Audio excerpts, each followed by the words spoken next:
After gaining her master's degree from Radcliffe College, the Canadian writer Margaret Atwood, originally from Ottawa, Canada, decided not to complete her studies so she could begin her teaching career at several universities. In addition, since the 1950s, she has proved herself a feminist activist by fighting for the reversal of roles within the society and for women's liberation. Margaret Atwood is the visionary author of The Handmaid's Tale. The novel is set in what might once have been considered the United States of America. Following a revolution, a totalitarian autocratic type of regime is established, which is called the Republic of Gilead.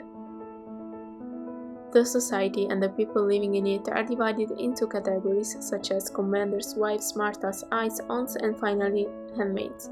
Due to a sharp decline in birth rates, each family consisting of a commander and a wife is assigned a handmaid, whose job is to carry the offspring of the wealthy family who have shown difficulties in conceiving. In line with what is stated in the Bible, the commander may lie with the handmaid in the presence of the wife only for reproductive purposes. The handmaid will then be forced to leave the home once the child is born.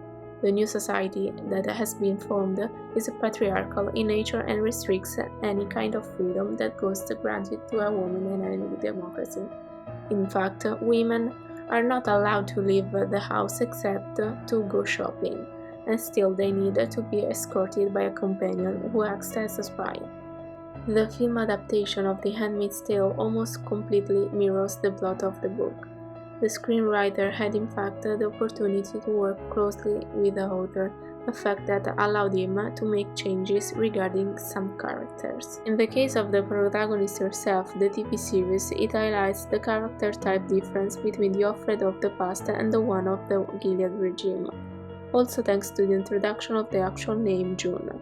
In fact, Offred seems more like a character resigned to her new life, while June is more combative and rebellious.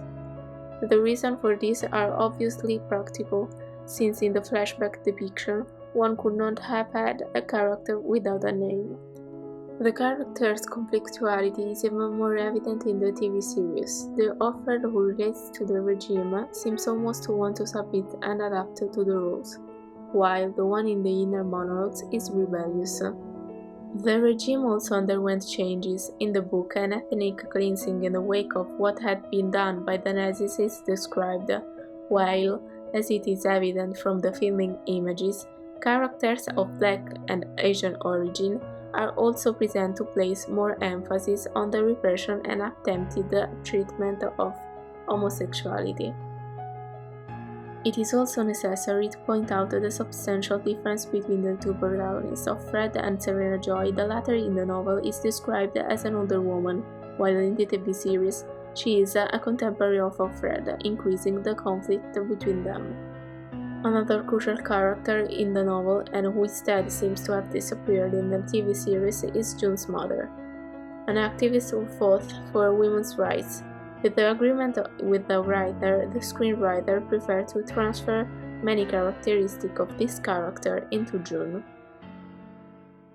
The literary importance of The Handmaid's Tale derives mainly from the infinity of themes it deals with. In fact, one of the main themes of the novel is feminism. However, the author is keen to emphasize that she wants to break away from the model of feminism that sees women either as angels or as the victims of some immoral beings.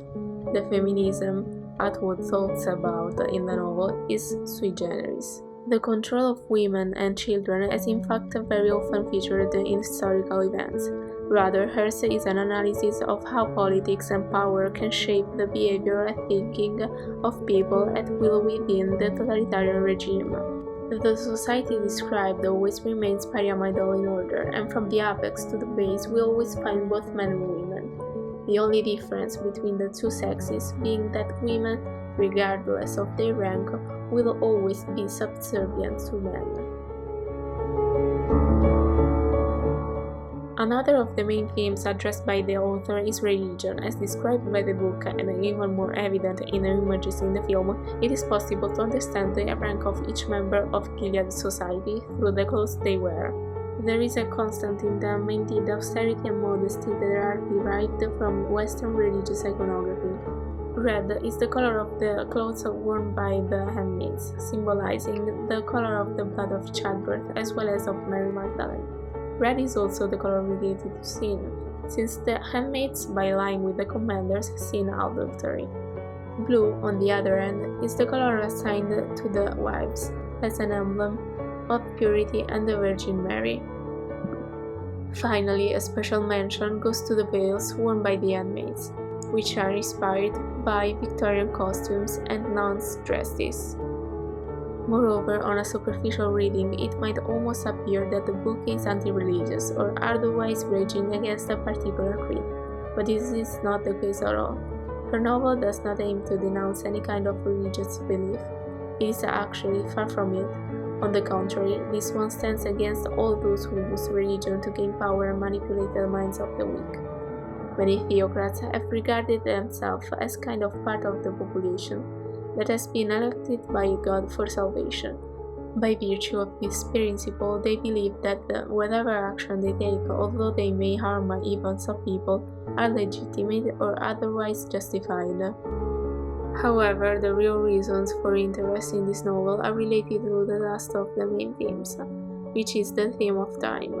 Each of the events narrated has historical precedence, wanting to show the reader the fact that not only mankind has been capable of crimes.